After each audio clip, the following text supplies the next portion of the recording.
The biggest problem in marriage communication is defensiveness.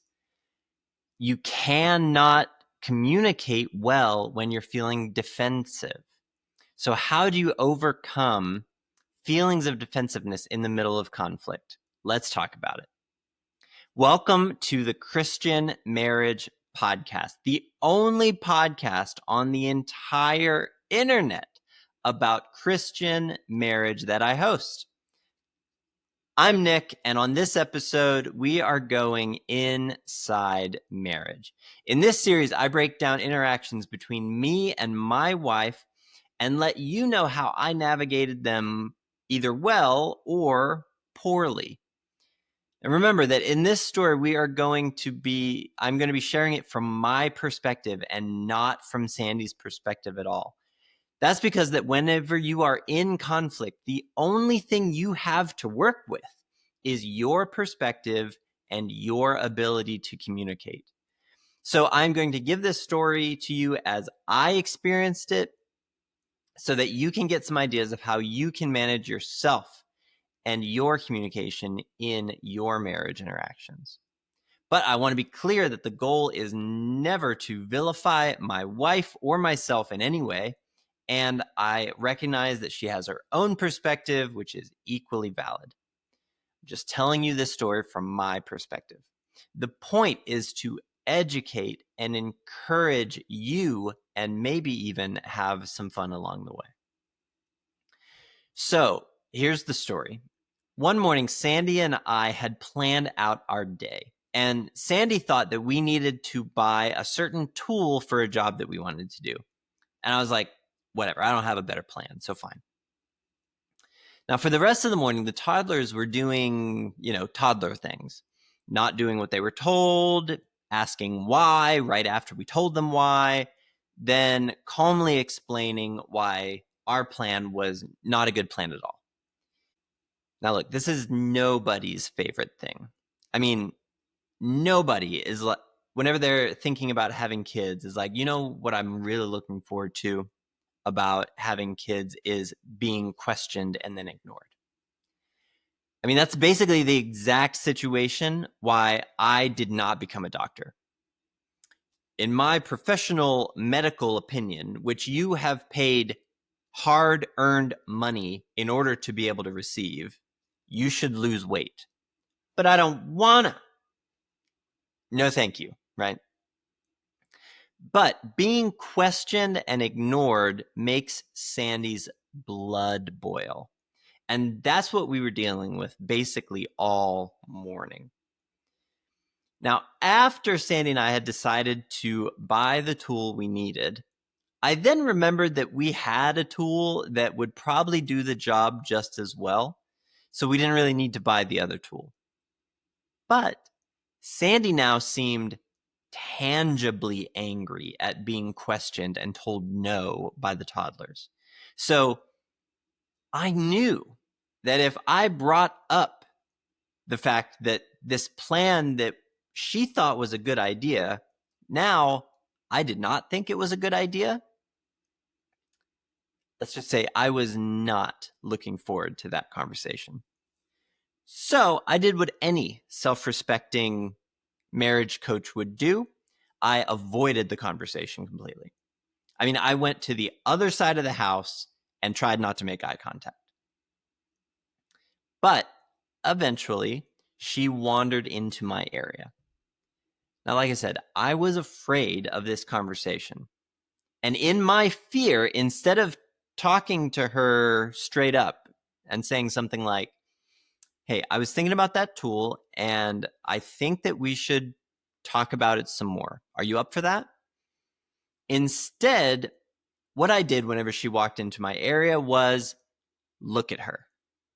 And it was not a normal look.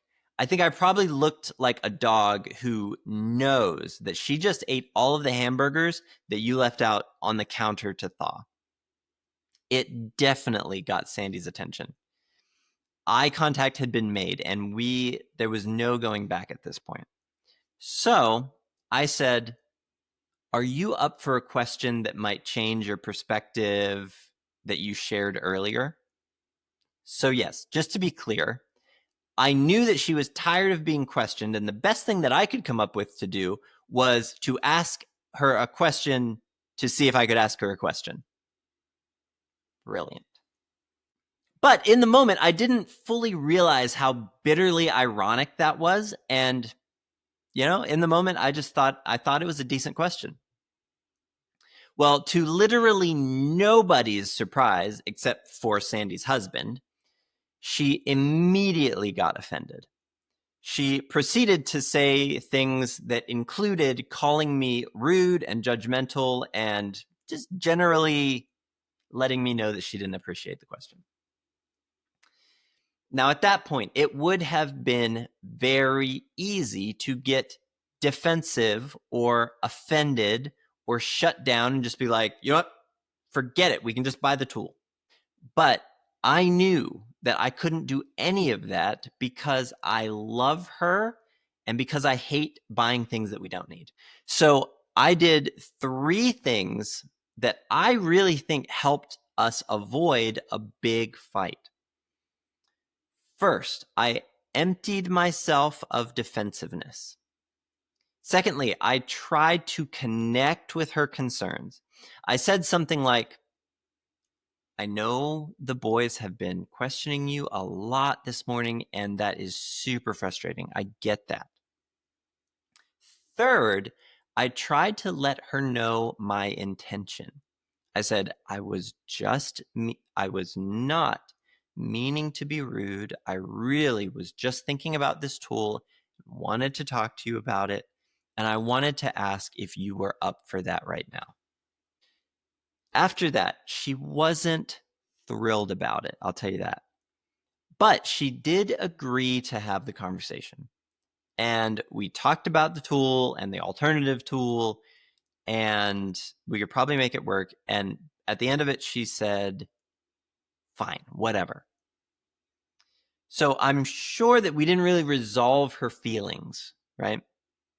And we didn't really connect about it until later that day, but we successfully avoided turning a small interaction into a big fight with hard feelings.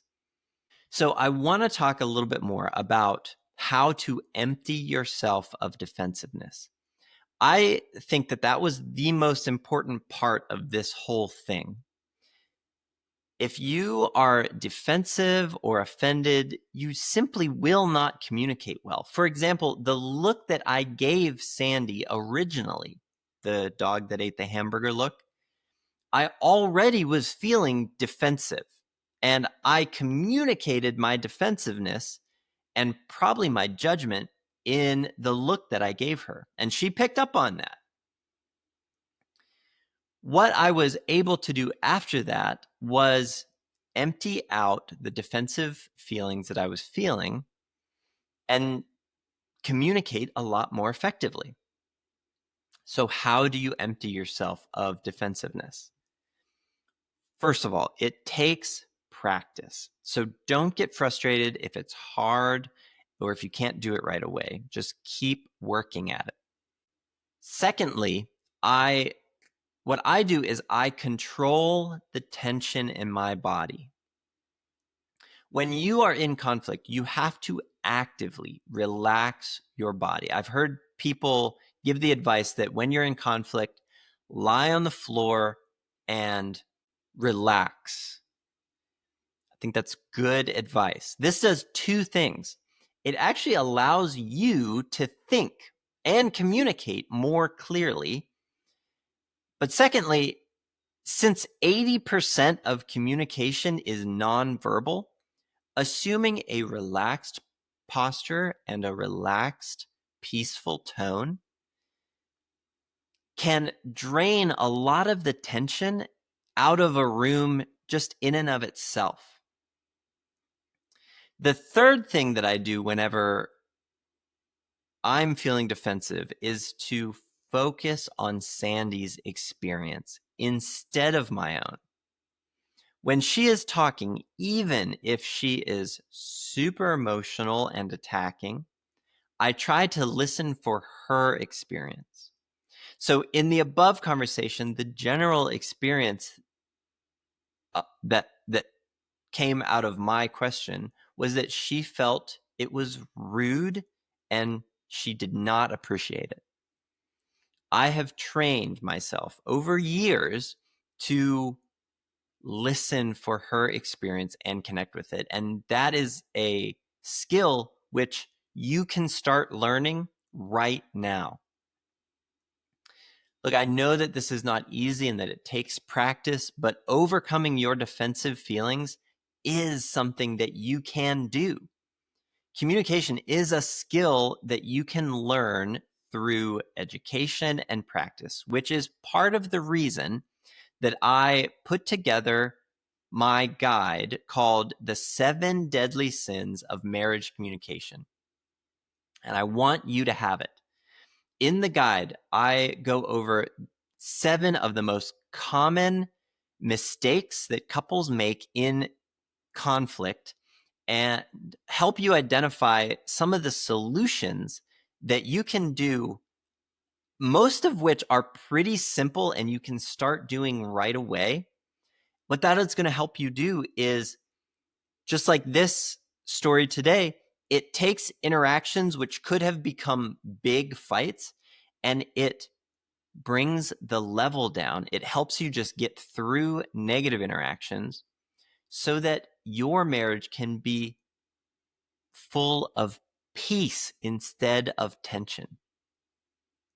So I want you to have that. I want you to be building peace into your marriage. So use the link in the description to get your copy of The 7 Deadly Sins of Marriage Communication. Ultimately, why would we even try to overcome our defensiveness? It's an act of love. God Himself takes accusations from His people all the time.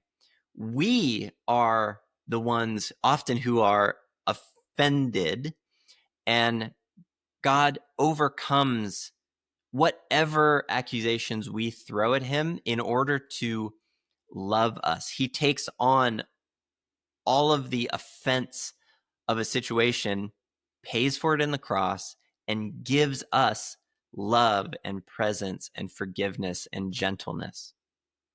So by ridding yourself of any defensiveness that you feel in a conflict, you are enacting the gospel. You are serving your spouse.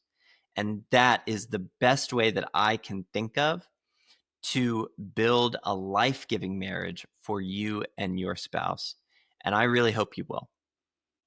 The question that I have for you today is, what do you do when you are feeling defensive? Do you even know what it feels like to feel defensive? If you have found this helpful at all, would you please consider leaving a 5-star review on the platform that you are listening to?